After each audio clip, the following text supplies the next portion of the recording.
It is April the 1st, which means that we are out of the month of March and we are into a tough 30-day stretch, but also means April's Fool's Day jokes are canceled. Because ain't nothing about this funny. Nothing is about this is funny. And yet, I wanted to talk about what gives me hope. What gives me hope is a football coach's just wild optimism about college football. Because I'm of the opinion that, yes, it would be cool to have it. I understand it might be restricted, and we're talking about all matter of things, right, that we don't have answers to, and that's what's most disconcerting about this.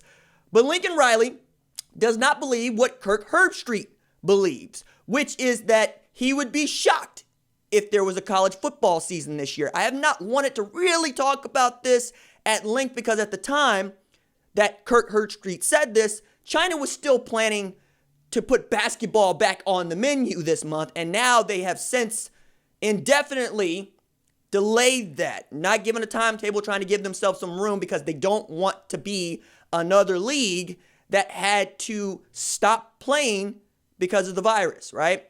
We know that happened in Japan. We know that happened in South Korea. Don't want it to happen in China. Certainly don't want it to happen in the United States. But Riley said, nah, I definitely haven't considered it just because I think that's so far out in front right now that I just don't know it's going to do me or us any good. I mean, there are just still so many unknowns. And he's right. And that is part of it, right? So what can we do? Well, what we're doing. Go about your day to day. We're getting public service announcements about staying inside and the merits of working out from home and the merits of really trying to get on the sticks and play on your Switch, on your Xbox.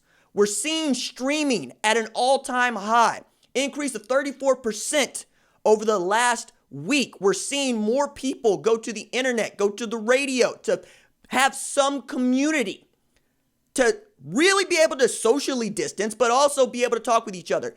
It's not as if we're all just sitting by the phone.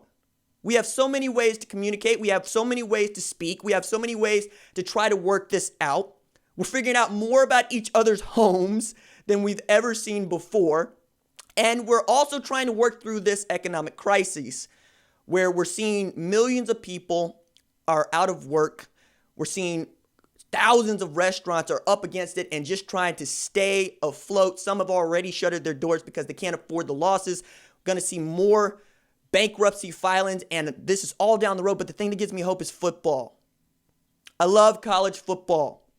I got into this because I love college football. I want to see college football played. I want to see what Spencer Rattler can do as a redshirt freshman. I want to see if Justin Fields is actually better than Trevor Lawrence. I want to see if Trey Sermon works out at Ohio State. I want to see if Chase Garber is the best quarterback in the Pac-12. I want to see if Bryce Young can usurp Mac Jones in 2020. I want to see a national championship. More than that, I want to see the kids having a great time in the prime of their lives at a time when we so need football. We need sports. I don't think that as an entertainer or as a person who plays sports that is entertaining people, you have the privilege of saying right now what you're not going to do. I think if there's a way to do these things safely, we need to do them. There's so many people right now that do not have the privilege to work.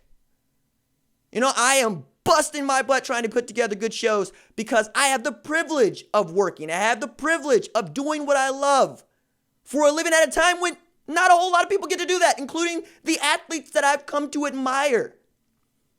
Right now is the time to continue to stay inside, but also to look ahead to what you hope occurs.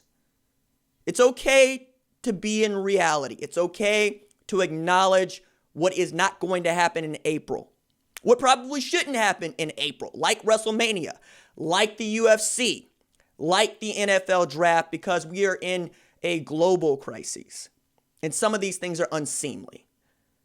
Like we've seen Board of Regents approve contracts for coaches that put them in the high six-figure and low seven-figure range. It's unseemly. At a time when so many people are out of work. But that's them doing what they know how to do, which is business as usual. It's not usual, but they do get to work. And at a time when so many don't, it's important that you continue to do what you can. You're working from home, great, awesome. You're listening to the radio, even better.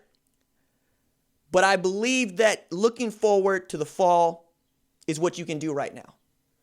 I believe that every day you stay inside, you save a life. I'm more worried about my father than I ever have been in my entire life. My father works at St. Francis in Tulsa.